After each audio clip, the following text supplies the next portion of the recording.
Atong ibidarong buntaga ang usa ka batanong short filmmaker nga midaog sa Sining Bayanihan 2022. We have this morning Charles Rainier. Mayong buntag, Charles. Welcome sa GMA Regional TV Live. Kumusta ka? May buntag, ma'am. May buntag, mga kapuso. Charles, sa di pa nato hisgutan kining imong kadaugan, ilailahon usa ka namo. Kinsa ba si Charles luyo sa iyahang mga obra nga mga salida? Ako si Charles Rainier from Cebu. Usa ko ka tawo nga dakog pangandoy sa kinabuhi kay kabalo ka ganahan ko nga maka-give back ta sa atong parents. That's why napugoy gi-build karon nga group which is Bisdak Content Creators, tanang mga vloggers akong gipang sulod diha nga group. Then sa akong paghimo-himog mga video, naghatag sa kog mga inspirational mga video sa tanan. Charles, kanusa ka nagsugod og pagkahilig ni ining paghimo og mga short films ug uban pang mga content? 2018, ma'am, nagsugod na ko create og Facebook page and YouTube channel kanang vlogging ba like mga entertainment kabuang. Then nakahunaw na ako nga maghimog short film. Then mo to ang gi-upload sa akong YouTube. Then niabot ang contest sa Mandawi, Hall Mandawi, about Sining Bayanihan. Then ni-join ko dito, try lang god if mo click ba akong video. So wala ko na-expect nga ma-first place di ay. And talking about your film, kining Pangandoy, asa ka nikuha og inspirasyon para sa maong istorya?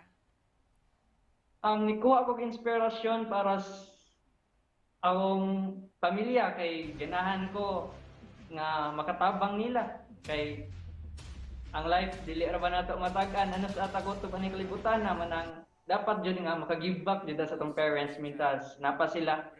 And talking about videos and films, unsay mga kagamitan nga imuhang gigamit basin niya mahal kaayo, ilabi na sa mga gusto pud ba magsugod og film? Dili ma'am ko ra ni use ra og iPhone sa pag video di wala ko ni use og mga kuan nga mga equipment mga mahalon kay mo na siya nagpamatuod ba nga once magsugod ta sa mubo kita magsugod. Karon nga gipakita na nimo ang imuhang salida sa mga judges, sa mga kauban usab nimo ng mga contestants and even to your family and friends. Unsay feedback nga nakuha nimo gikan kanila? Sir, salamat kayo. Kadagag tao. Ang nakakuha ko mga kuan nila feedback gikan sa akong mga friends nga ninduta ka to grabiha pagka-edit. Then mo to wala ra kuan ra ko murag thankful nga sa akong nabuhat na ay nag-thank you, na ay nagpasalamat katong kauban sa cast.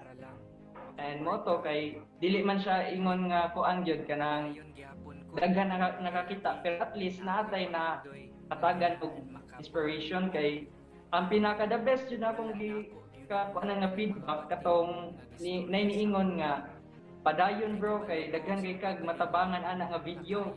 Unsa nga mensahe ang gusto nimong ipaabot, Charles, pinaagi sa imuhang short film?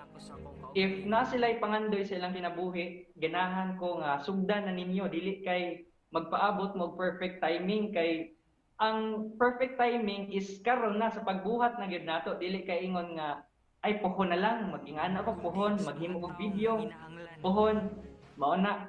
Ug isip pa na po, Charles, unsay mensahe nimo para sa ato ang mga kapuso nga nagtan-aw karon? Sa mga kapuso nga nagtan-aw karon, unta makita ninyo ang akong videos kay ako small creator man ko pero natay gipakita sa inyo nga inspiration. So, amping tatanan o daghang salamat sa tanang isuporta. And keep on making inspiring videos, Charles. Daghang salamat ug congrats once again. Thank you, Ma'am Cecil. Thank you, mga kapuso.